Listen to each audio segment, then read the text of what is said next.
Ya, shalom. Selamat malam, saudara. Eh, Tadi kesaksian Bu Ane ya menjawab pertanyaan saya sebetulnya. Kecurigaan saya lah sebetulnya. Kemarin Pak Ferdi ya sudah satu minggu sih ngasih ini ya ngasih tugas ke saya, tapi saya pikir-pikir hitungan saya gitu. Kayaknya mah Bu Ane harus ternyata bener ya Bu Ane, dan lagi pula memang saya lagi fokus ya ke eh, persiapan untuk bimbingan ini ya pranikah di GPPI ya, kan memang sudah pakai 7 atau 8 kali jadi bosan sendiri gitu ya, saya bawa ini jadi bosan sendiri. Akhirnya saya mulai lagi modif ya, karena ini calon mempelai wanitanya tuh harus bimbingan prabaptis. Dulu saya pernah prabaptis dulu kemudian pranikah, jadi kepanjangan. Jadi kepanjangan, kasihan juga gitu, yang lakinya kan sudah dibaptis sudah apa gitu ya. Cuman akhirnya saya mau di apa dirubah gitu ya, dimodif. Jadi bikin lagi. Jadi mulai bikin lagi, jadi fokus ke situ. Jadi saya bingung gitu ya. Aduh ini. Kalau saya kan saya sempat bicara kalau saya harus khotbah saya biasanya nyiapinnya agak panjang gitu ya, agak perlu waktu yang panjang gitu.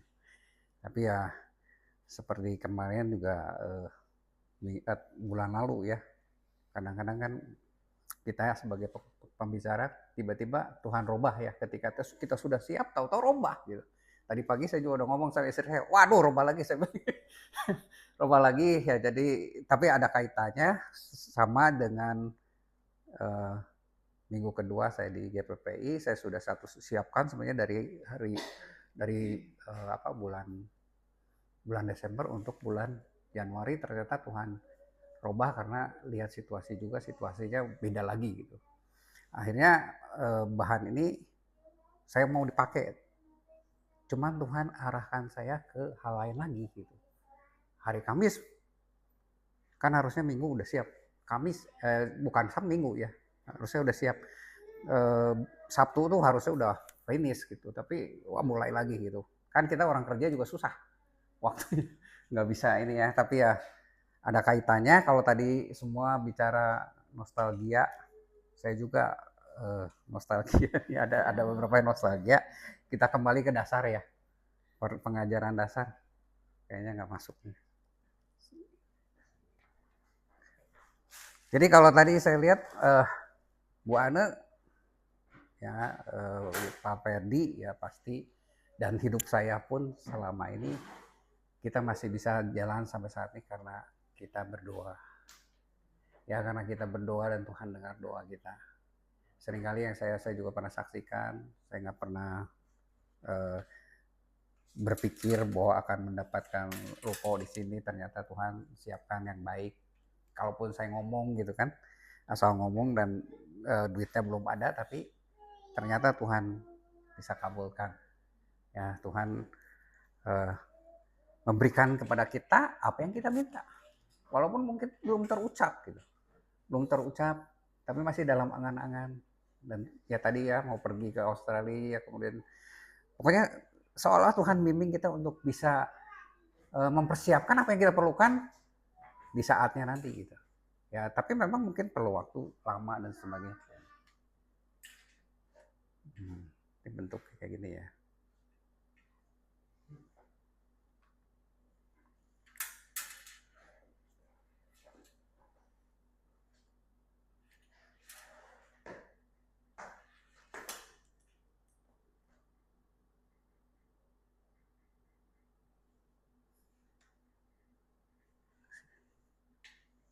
Ya, oke.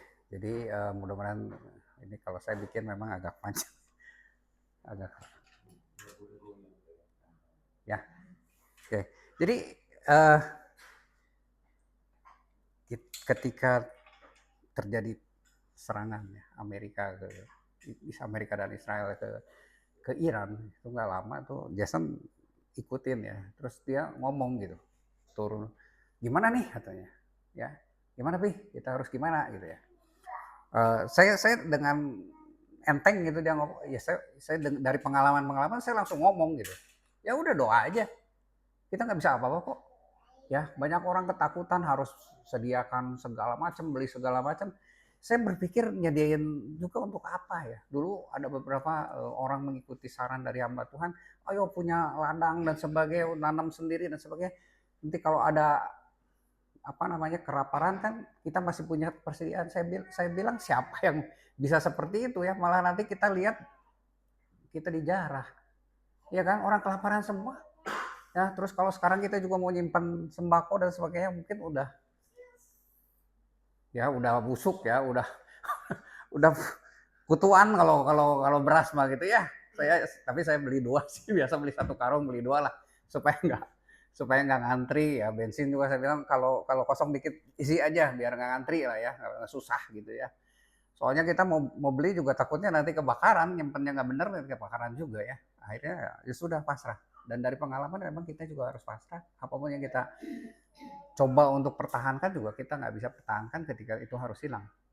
Ya, jadi akhirnya pasrah dan sesuai dengan minggu pertama ya Ibu Gembala bilang, ya dengar berita-berita begini, ya kita mah bersyukur karena punya Allah yang hidup, yang kuasa.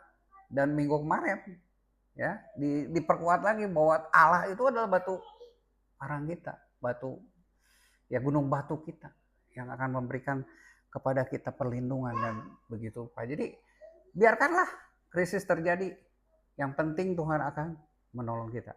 Ya untuk seumur-umur ya saya gitu Pak Ferdi kan sama ya. Begitu dipanggil terima kasih ya pasti ingat ya, udah waktunya mungkin. Tapi satu hal yang harus dipercayai, diyakini dan saya juga berpegang pada itu.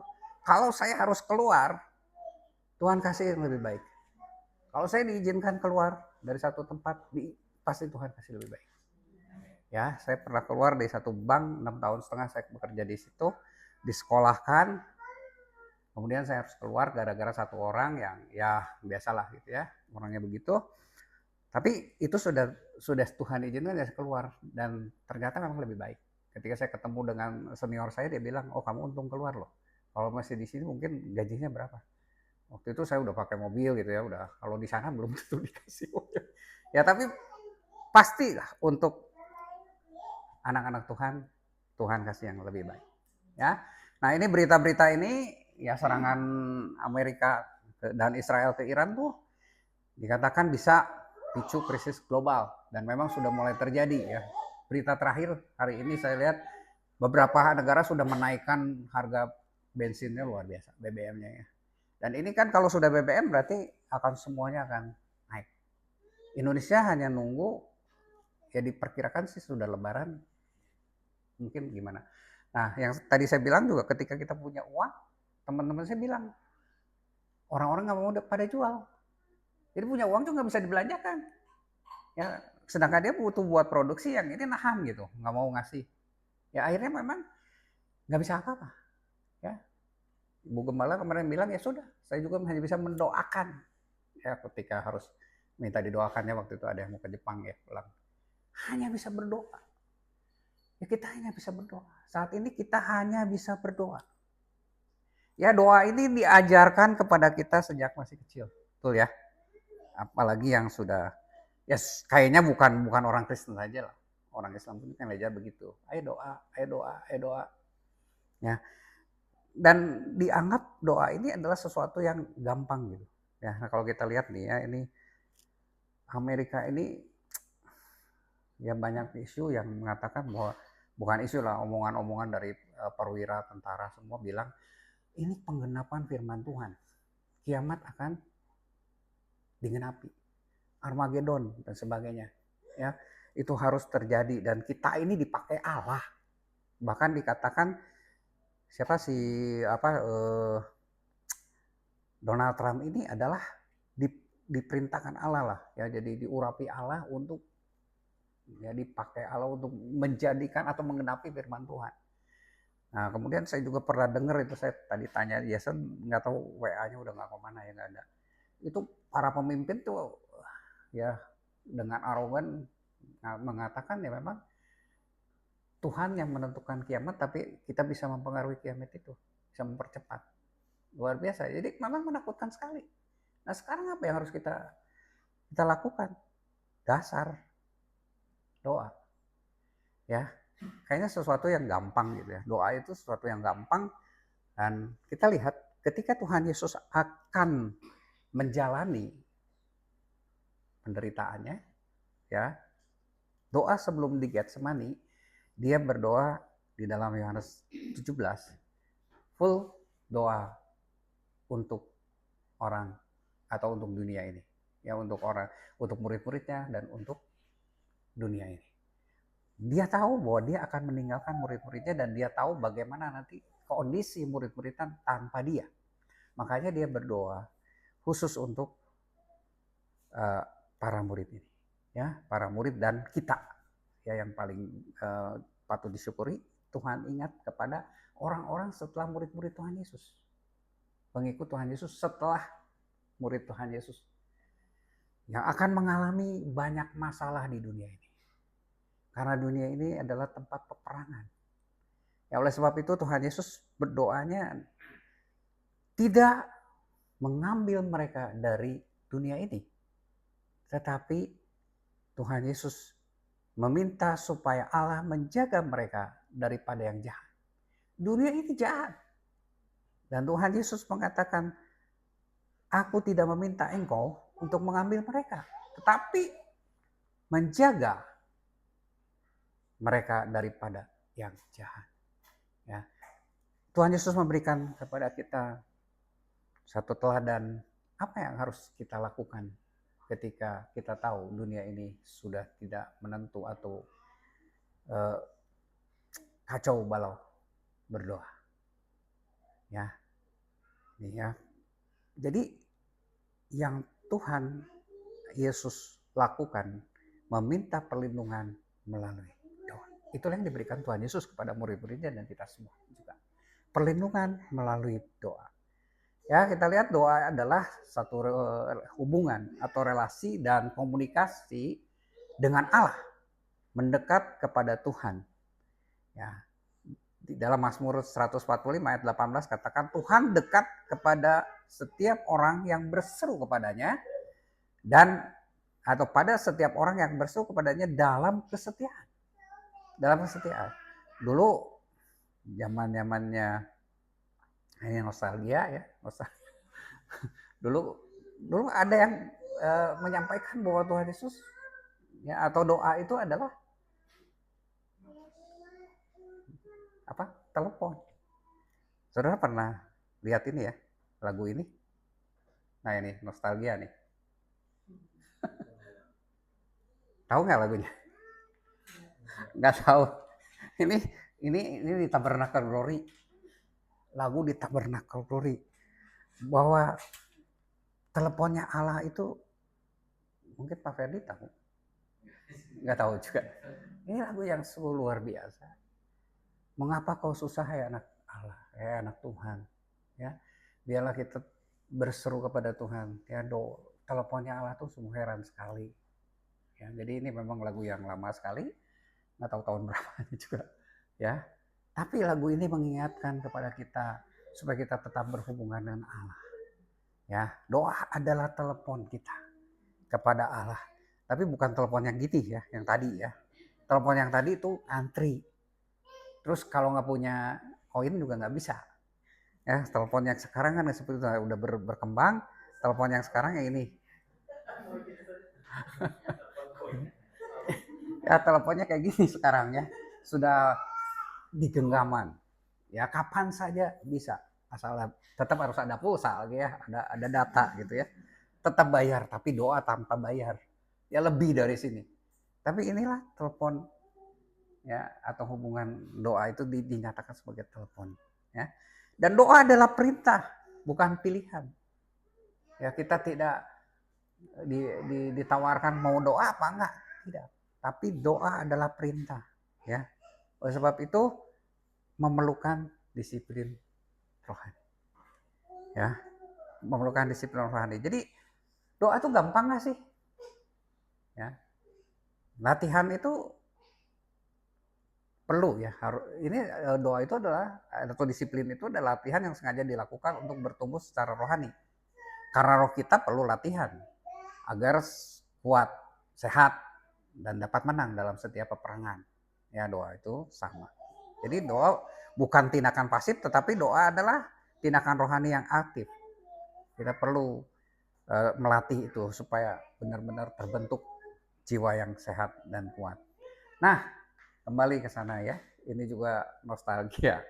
Di dalam tabernakel, kemah tabernakel, ya itu doa itu ada di atas, dekat dengan ruang Maha Kudus. Doa itu dikatakan mesbah dupa, ya digambarkan sebagai mesbah dupa dan sangat dekat dengan kehadiran Allah. Ya Allah itu hadir di ruang Maha Kudus. Nah, imam-imam tuh ada di ruang kudus. Dan salah satunya adalah tugasnya adalah doa. Ada tiga ya di sana ada tiga. Yang satu adalah kandil emas, pelita. Ya dulu saya diajarkan bahwa kandil emas atau pelita itu seperti ibadah raya atau kebaktian lah dulu ya. Tapi punya nilainya hanya 30% dikatakan. Dan yang satu lagi adalah meja saji, roti sajian atau meja roti pertunjukan kalau saya pernah diajarkan. Ini hanya 60%. Sedangkan yang mesbah dupa itu 100% dikatakan. Ya nilainya di hadapan Tuhan. Apakah ini benar dan salah ya? Saya nggak tahu ya. Memang akhirnya tabernakel ini hilang. Pengajaran tabernakel hilang. Saya sebagai orang tabernakel dilatih ya 38 tahun ya bergereja, diajar tabernakel. Saya juga kaget. Kok sekarang tidak pernah dibahas ini? Tabernakel ini nggak ada. Kalau kita masuk lagi ke kabar mempelai lebih gila lagi itu kan. Bahasanya lebih panjang, lebih dalam gitu. Dari GBT gitu ya. Kalau saya kan dari GBT. Jadi akhirnya keraguan ini terjawab ketika saya dapat tugas waktu di STT Inti. Saya ketemu sama pendeta Yahya Gunawan, sesepuh di Bandung ya, GBT di Bandung. Saya tanya, Om, kenapa hilang? Karena setelah zamannya YouTube begini, zamannya podcast dan sebagainya, saya pernah ngajak dua orang hamba Tuhan untuk kita bahas ini lagi, gitu ya, supaya jangan hilang. Saya bilang ya pengajaran ini. Tetapi hamba Tuhan itu Pak Yahya ngomong gini, udahlah katanya jangan terlalu apa ya, bukan ekstrim ya apa ya, terlalu eksklusif. Ya udah kita sama aja lah gitu. Akhirnya saya hanya ingetin aja, saya gambar tempelnya di dinding gereja gitu. Ya jadi hilang juga saya bilang ini ya. Dan memang ada beberapa penafsiran-penafsiran yang terlalu dipaksakan katanya ya. Ada beberapa ini juga penafsiran yang dipaksakan. Tapi mengenai mesbah dupa ini memang diambil di dalam Mazmur 141 ayat 2. Biarlah doaku adalah bagimu. Kemudian di dalam Wahyu 5 ayat 8 dikatakan itulah doa orang-orang kudus. Jadi memang sudah dinyatakan bahwa doa ini memang penting. Ya, tapi ya nggak tahu 100% atau tidak. Tapi yang jelas setiap yang dilakukan oleh orang percaya, saya pikir Tuhan juga menilai sama. Ya, menilai sama. Mereka hanya mengambil kesimpulan gitu ya. Karena orang yang ibadah kebaktian itu kan gampang, nggak usah persiapan dan sebagainya masuk, gitu kan? Ibadah, ya gitu-gitu udah gitu. Kemudian pendalaman Alkitab lebih sedikit lagi orangnya katanya, ya karena memang memerlukan keseriusan, ya pikiran yang terfokus. Nah kalau doa itu 100%, ya memang dikatakan kan banyak hamba Tuhan yang bilang, doa kan gampang ya, setiap orang bisa berdoa, gitu. Tapi apakah benar? Doa itu gampang? Sok dari pengalaman Bapak Ibu, doa gampang gak sih? Pengalaman saya susah. Untuk fokus berdoa pun susah. Tuhan minta 1 jam berdoa ya. Kita ikutin kan 1 jam, tapi ngapain juga? gimana gitu. Ya, memang doa itu sederhana, tidak perlu ilmu. Ya, pokoknya nyatakan apa yang kita mau, nyatakan apa yang Tuhan apa namanya yang kita mau Tuhan lakukan dalam hidup kita. Tapi memang doa itu yang Tuhan inginkan bukan doa yang ya pokoknya ada kriteria tertentu doa. Bukan yang begitu. Kadang-kadang juga ada orang yang sembarangan gitu ya, Tuhan gitu, Tuhan gitu. Ya, saya pengen ini, saya pengen itu dan Tuhan kabulkan. Ya. Tuhan mau orang-orang Kristen itu menjadi penjaga buat bangsa, buat dunia. Ya, oleh sebab itu temanya adalah berdiri dalam doa. Berdiri bukan dalam arti level berdiri gitu. Tapi berarti bertahan teguh di dalam doa. 1 Timotius 2 ayat 1 katakan naikkanlah permohonan, doa syafaat dan ucapan syukur untuk semua orang. Inilah yang Tuhan mau, supaya kita menaikkan permohonan-permohonan. Dalam terjemahan baru 2 itu ada doa sendiri, doa syafaat. Ada tambahan ya, doa. Jadi naikkanlah permohonan, naikkanlah doa, syafaat dan ucapan syukur untuk semua orang. Dan di sini ada doa syafaat dan juga dikatakan ucapan syukur untuk semua orang. Doanya berarti yang Tuhan mau adalah doa untuk orang lain. Doa syafaat. Ya, di sini tuh ya. Karena itu pertama-tama aku menasihatkan naikkanlah permohonan doa syafaat dan ucapan syukur untuk semua orang. Untuk siapa? Untuk raja-raja, untuk semua pembesar, agar kita dapat hidup tenang dan tentram dalam segala kesalehan dan kehormatan. Itulah yang baik dan berkenan kepada Allah, Juru Selamat kita, yang menghendaki supaya semua orang diselamatkan dan memperoleh pengetahuan akan kebenaran. Jadi doa ini adalah yang Tuhan mau adalah doa syafaat. Itulah yang harus kita doakan. Jadi banyak yang harus kita doakan sebetulnya. Kalau doa syafaat banyak. Ya, mungkin kita dengar apa di mana saudara kita dan sebagainya, itu doakan. Ya sejam mungkin nyampe. Kalau kita ingat itu.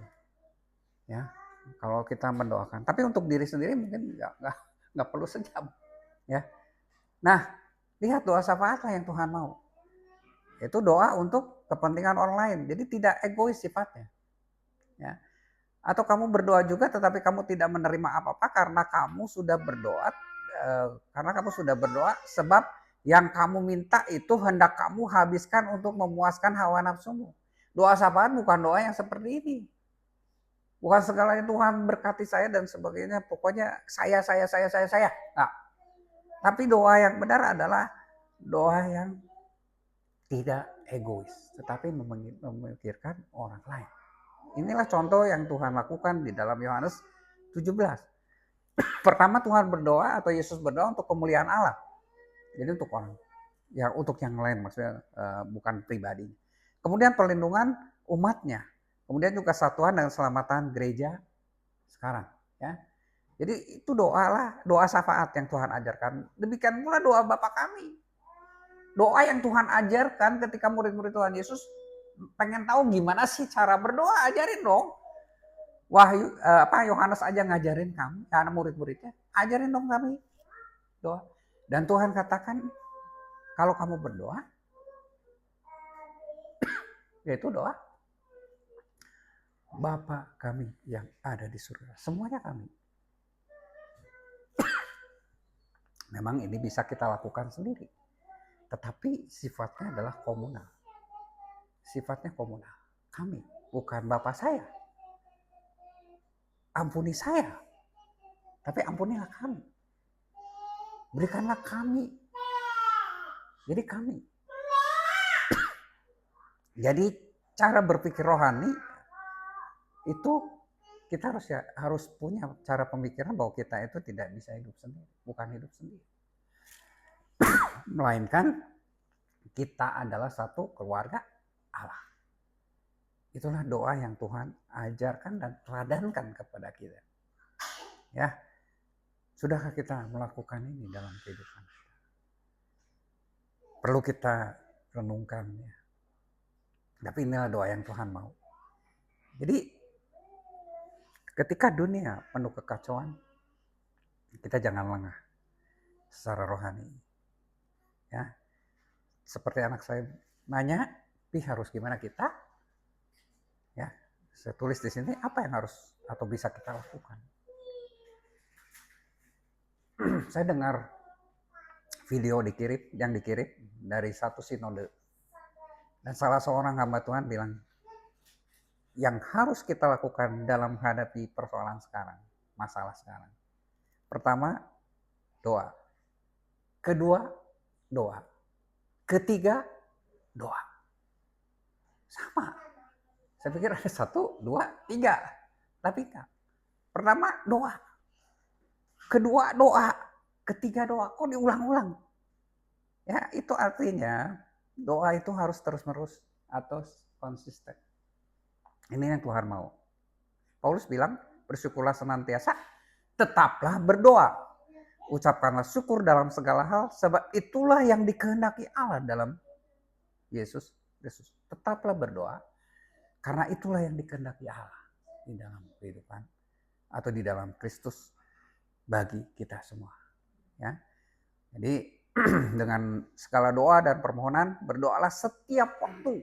Berarti setiap waktu berarti nggak ganti-ganti, tapi konsisten dilakukan. Ya, sesering mungkin. Biarlah itu menjadi disiplin buat kita. Disiplin rohani. Ya, ada yang menulis buku tentang 10 disiplin rohani. Yang bahwa salah satunya ada doa. Biarlah doa itu menjadi disiplin hidup kita, menjadi pekerjaan kita. Itulah tugas kita. Bertekunlah dalam doa. Jadi doa bukan hanya sekedar pelengkap. Bukan ketika kita merasa perlu. Tapi itu harus dilakukan terus menerus. Ada 2 ayat. Bertekunlah dalam doa. Bertekunlah dalam doa. Dikatakan Kolose 4 ayat 2. Roma 12 ayat 12. Ya. Nah, dalam bahasa Yunani-nya itu proska tereo ya, meneruskan dengan tabah, memiliki semangat yang kuat, tetap berpaut pada. Jadi memang itu perlu ketabahan. Doa perlu ketabahan. Ya, oleh sebab itu ketekunan dituntut dalam kehidupan kita supaya kita tekun berdoa. Seperti yang dikatakan di dalam perumpamaan hakim yang tidak adil, ya. Hakim. Ya, ada seorang wanita yang tiada itu yang terus-menerus datang kepada hakim itu meminta keadilan. Ya, dan dikatakan Yesus menyampaikan suatu perumpamaan kepada mereka untuk menegaskan bahwa mereka harus selalu berdoa tanpa jemu-jemu. Jadi boleh jemu kita berdoa, ya. Diperlukan kegigihan dalam menunggu jawaban. Nah, seringkali kita menjadi lemah, menyerah, nggak mau doa lagi karena kita seolah tidak mendapatkan jawaban doa. Nah, sekarang pertanyaannya, apakah Tuhan selalu menjawab doa kita? Dikatakan bahwa kalau kita berdoa, orang benar itu ya, doa orang benar itu, dan berdoanya kita lakukan dengan sungguh-sungguh, maka Tuhan akan menjawab. Doa itu akan dijawab. Efektif. Doa itu ada hasilnya, ada kuasanya. Menghasilkan sesuatu ya dari doa itu. Ya, dan kita sudah alami ya, Bu Ana juga sudah alami itu kuasa doa. Ya. Pak Ferdi, saya mengalami semua. Dan saya yakin semua juga sama mengalami. Itulah kuasa doa. Jadi jawaban Tuhan katanya doa itu ada ya dan tidak. Ada satu lagi katanya tunggu. Padahal di Alkitab nggak ada kata tunggu. Ya tidak, nggak ada tunggu. Cuman karena apa? Ini karena ada kata-kata yang tadi, jangan jemu-jemu gitu. Jadi nunggu deh gitu. Gigi nggak apa-apa nunggu pokoknya. Jangan jemu-jemu. Itu ditafsirkan sebagai itu jawabannya tunggu. Padahal nggak ada. Ya. Yang kedua, doa itu tidak boleh bimbang. Karena apa? Ketika bimbang, jangan mengira bahwa kita akan mendapatkan sesuatu dari Tuhan. Kita tidak akan menerima sesuatu dari Tuhan, orang yang bimbang itu. Ya. Dan Matius 21 ayat 1, kalau kita percaya dan tidak bimbang, kita bukan saja dapat melakukan apa yang Tuhan lakukan, tetapi kita bisa juga meminta yang lain, yang lebih besar. Bahkan menyuruh gunung ini pindah. Dan itu akan terjadi. Jadi intinya yang kedua adalah tidak bimbang. Pertama, lakukan terus-menerus secara sungguh-sungguh. Kedua, jangan bimbang. Ya. Karena kalau bimbang, kita tidak akan mendapatkan apa-apa. Saudara tahu Daniel ya? Daniel itu bukan ecek-ecek gitu ya. Dia pendoa yang luar biasa. Dia bisa menafsirkan mimpi Nebukadnezar dari doa. Dia menafsirkan tulisan di dinding dari doa. Dia bisa dibebaskan dari gua karena doanya. Dari gua singa. Jadi bukan pemula. Tapi apakah dia mendapatkan selalu hasil yang sama setiap kali dia berdoa dan meminta berbagai hal kepada Tuhan? Ternyata tidak. Daniel 9 itu bercerita bahwa Daniel memohon kepada Tuhan, kemudian mengaku dosa, dan akhirnya dijawab langsung, hanya butuh waktu 3 menit. Kurang dari 3 menit Tuhan menjawab. Ayat 19, ya Tuhan dengarlah, ya Tuhan ampunilah, ya Tuhan perhatikanlah dan bertindaklah, jangan menunda-nunda. Demi Engkau sendiri, ya Allahku, sebab kotamu dan umatmu disebut dengan namamu. Ini doa ya Daniel untuk bisa mengerti nubuatan Yeremia tentang 70 tahun pembuangan orang Yahudi. Doanya singkat, hanya 4-19 ya, ayat 4-19. Kurang lebih 3 menit sudah dijawab Tuhan. Ya. Jadi saat masih berdoa, malaikat Gabriel itu datang memberitahu Daniel bahwa dia diutus untuk menjawab doa Daniel dan memberinya pengertian yang dicarinya. Tetapi beda ketika di dalam pasal 10. Dia melihat penglihatan di satu penglihatan di tepi sungai Tigris. Lihat, pada waktu itu ayat 2, Daniel berkabung berapa banyak? Berapa hari? Berapa lama? 3 minggu penuh. Makanan sedap tidak aku makan, daging dan anggur tidak masuk ke dalam mulut, berpuasa dia. Tidak memakai minyak sampai genap 3 minggu penuh. Beda. Daniel 9, doa dia langsung dijawab kurang dari 3 menit. Tetapi di Daniel 10, doa Daniel itu perlu waktu 3 minggu penuh untuk mendapatkan jawaban Tuhan. Lihat. Jadi gak selamanya Daniel juga menerima doa. Setiap doa dijawab dengan cara yang sama, dengan waktu yang sama. Tetapi ada 2 peristiwa yang membedakan. Yang satu kurang dari 3 menit. Yang satu harus 3 minggu penuh. Kenapa? Bukankah Tuhan ya sama?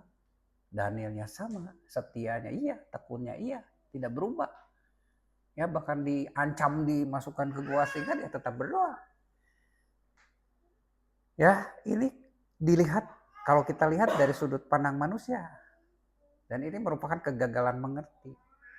Ya, dan inilah merupakan hambatan utama untuk menerima sesuatu dari Tuhan yang membuat kita lelah berdoa, berhenti berdoa. Ya. Dan kita biasanya hanya mempercayai apa yang kita lihat, kita rasakan. Ya. Tanpa diajari ya, kita tidak pernah diajari biasanya untuk mempercayai sesuatu alam yang tidak kita lihat secara jasmani, kenyataan gitu ya. Nah, ada banyak hal yang terjadi di dunia rohani yang tidak bisa kita rasakan dengan indera jasmani kita sebetulnya. Dan inilah yang harus dipahami oleh orang percaya. Ya. Dan apa yang terjadi di dalam Daniel 9 ayat 23, ketika engkau mulai menyampaikan perumpamaan, permohonan, keluarlah suatu firman, dan aku datang untuk memberitahukannya kepadamu. Sebab engkau sangat dikasihi, jadi camkanlah firman itu dan perhatikanlah penglihatan itu. Ini waktu di peristiwa di Daniel 9. Ya. Tapi Daniel 10 juga sama ternyata. Dikatakan lalu katanya kepadaku, janganlah takut Daniel, sebab sejak hari pertama engkau berniat untuk mendapat pengertian dan untuk merendahkan dirimu di hadapan Allahmu, perkataanmu telah didengar. Aku datang karena perkataanmu itu. Jadi dikatakan di sini sejak hari pertama. Padahal dikatakan dia membutuhkan waktu 3 minggu penuh. 21 hari. Contoh. Jadi kebenarannya Tuhan tidak membutuhkan waktu kurang dari 3 menit dan 3 minggu penuh untuk menjawab doa Daniel. Tuhan langsung menjawab kedua doa itu sejak Daniel pertama berdoa. Tapi kenapa nyampainya kok bisa lama? Ini kuncinya, ya. Ini pada awalnya kuncinya. Daniel 10 ayat 13 dikatakan, pemimpin kerajaan orang Persia berdiri menentang aku selama 21 hari. 3 minggu penuh. Jadi ada pemimpin kerajaan orang Persia yang menentang dia. Menentang Mikhail untuk berbicara kepada Daniel. Memberi jawaban kepada Daniel.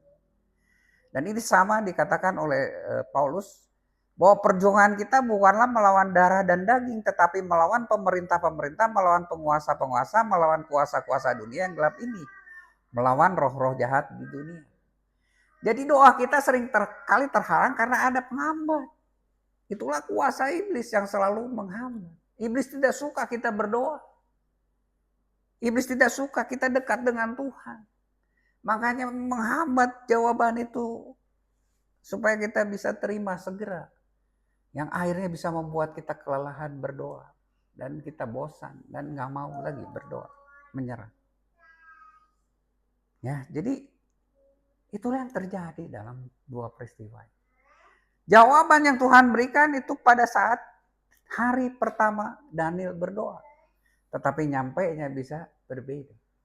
Tidak ada hambatan, kurang dari 3 menit Daniel mengerti jawabannya. Tetapi ketika ada hambatan, maka Daniel harus menunggu 3 minggu penuh. Ya, ini bukan waktu yang pasti ya, nggak tahu mungkin berapa tahun, berapa puluh tahun, ada yang berdoa sampai puluhan tahun. Ya, tapi kita nggak tahu kan mungkin jawabannya dulu gimana ya. Tahu-tahu mungkin itu yang sesuai dengan kehendak kita, terjadinya sekian tahun kemudian gitu. Ya mungkin jawabannya dulu nggak juga ya. Mungkin kita akan nyampe kepada jawaban itu, tapi melalui satu proses yang berbeda. Jawabannya sudah diberikan. Nih untuk sekarang jawabannya ini, gitu kan? Dan kita akan mengerti itu ketika kita menyadari bahwa Tuhan memang selalu menjawab doa kita. Amin ya. Ya, Tuhan bisa melakukan lebih banyak ya daripada yang kita doakan. Itu yang harus kita yakini. Ya, jadi dalam kondisi apapun biarlah kita berpegang teguh pada pengharapan kita. Ya. Di mana Tuhan selalu menjanjikan pengharapan yang pasti. Ya, yang kita mau, yang Tuhan mau dari kita setia. Setia tetap berharap pada Tuhan. Ya, seringkali kita tidak melihat karena mata kita tertutup. Iblis menutup mata kita seperti yang terjadi pada pengikut Elisa. Suatu kali dia melihat banyak ya pasukan atau penunggang kuda, kereta ada di sekeliling kota, dan dia berteriak, celaka Tuanku, apakah yang harus kita lakukan? Karena dia melihat kita sudah dikepung. Tapi Elisa berdoa supaya Tuhan membuka mata hamba-hambanya. Dan akhirnya ketika dia membuka matanya, nampak gunung juga penuh dengan kuda dan kereta berapi istri kita. Itu yang terjadi dalam kita, dalam hidup kita. Kita berdoa, kita tidak melihat mujizat Tuhan. Padahal mata kita sedang ditutup. Ya, oleh iblis. Ya, oleh sebab itu mintalah supaya kita kekuatan dari Tuhan, supaya kita tidak menyerah, jadi lemah, jadi bimbang iman kita. Ya, mata rohani kita juga harus ya minta supaya Tuhan bukakan agar kita melihat ya hal-hal yang terjadi di alam roh kita. Dan kita patut bersyukur kepada Tuhan karena Tuhan sudah mengirimkan Roh Kudus untuk membantu kita dalam kelemahan kita. Kelemahan kita sebenarnya dalam banyak hal ya, terutama dalam berdoa. Kita juga nggak bisa berdoa, tapi Roh sendiri yang menyampaikan permohonan kita kepada Allah dengan keluhan-keluhan yang tak terucapkan. Ya, ini luar biasa ya. Ya, dan lihat Allah memberikan keadilan kepada kita yang mau berseru terus-menerus ya kepada Dia. Dan Dia tidak mengulur-ulur waktu sebelum menolong kita. Itulah yang harus kita katakan. Ya. Sebab itu bangun hubungan yang erat dengan Yesus. Ya, Sang Firman, biarlah kita mau menjadi carang yang selalu nempel pada pokok Yesus. Ya, sehingga kita akan bisa menghindari kelesuhan rohani dan mengendurkan komitmen kita untuk terus berdoa. Jaga iman dan ucapan syukur. Yakinlah didengar Tuhan dan bersyukurlah dalam segala keadaan. Iman, doa, dan bersyukur itu sangat besar kuasanya. Ya ini. Nah, doa yang benar itu dikatakan apa tadi? Walaupun harus berdoa syafaat, masuklah ke dalam kamarmu. Itu artinya hubungan pribadi dengan Allah. Doa bukanlah bentuk dari menunjukkan bahwa kita atau pamer kita, bukan. Ya.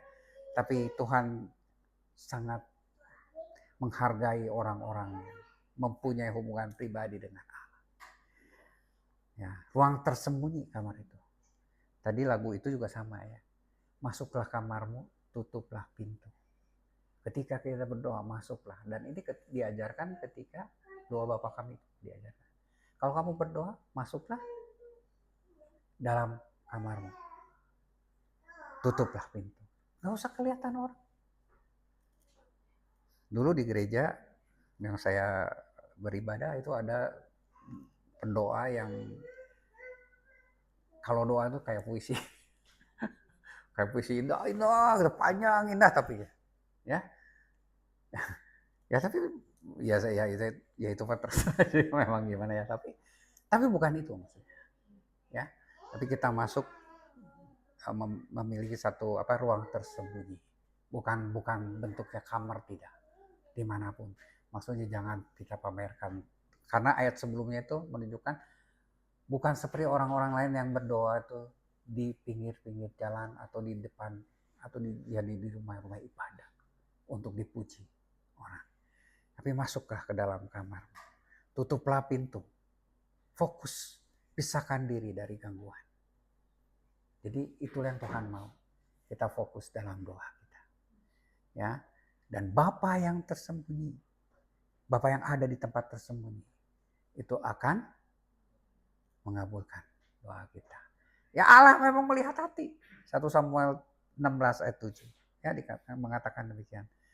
Dan ketika kita berdoa melakukan itu, maka segala sesuatu yang kita lakukan tidaklah sia-sia. Bapamu akan membalaskan kepadamu. Doa yang tersembunyi itu menghasilkan berkat yang nyata. Tuhan menginginkan kita terus berdoa dengan sungguh-sungguh, dengan iman kita. Dan tidak perlu dipamerkan. Karena memang doa adalah bentuk pelayanan yang paling murni. Ya, kita menolong orang dengan mendoakan orang itu. Dan di tempat tersembunyi, dia nggak tahu. Tapi orang itu mendapatkan berkat karena pelayanan doa kita. mendapatkan penyelesaian masalah karena doa. Itu pelayanan yang murni. Dan orang itu nggak tahu dan mungkin nggak mengucapkan terima kasih dan sebagainya. Ya itulah yang Tuhan mau. Dan pada saat ini Tuhan mau dalam kondisi yang sekarang kita menjadi seorang penjaga, ya, yang membunyikan trompet, ya, atau sangkakala, berseru secara vertikal, tapi juga didengar oleh orang lain. Sangkakala itu memperingatkan mereka, ya, kalau mereka ada perbuatan yang salah dan sebagainya. Ya, lihat ketika kita tidak melakukan itu sebagai penjaga, maka Tuhan akan menuntut pertanggungjawaban atas nyawa semua orang yang Tuhan percayakan kepada kita. Baik itu keluarga kita, gereja kita, bangsa kita. Ketika mengalami kehancuran karena kita lalai berdoa, Tuhan akan meminta pertanggungjawaban dari kita semua. Ya biarlah malam hari ini kita yang sudah mendengar ya, firman ini kita diingatkan kembali. Ini mungkin dasar. Ya, apa yang harus kita lakukan. Tapi coba kita terus berdoa. Yang Tuhan mau supaya kita berdiri ya untuk berdoa.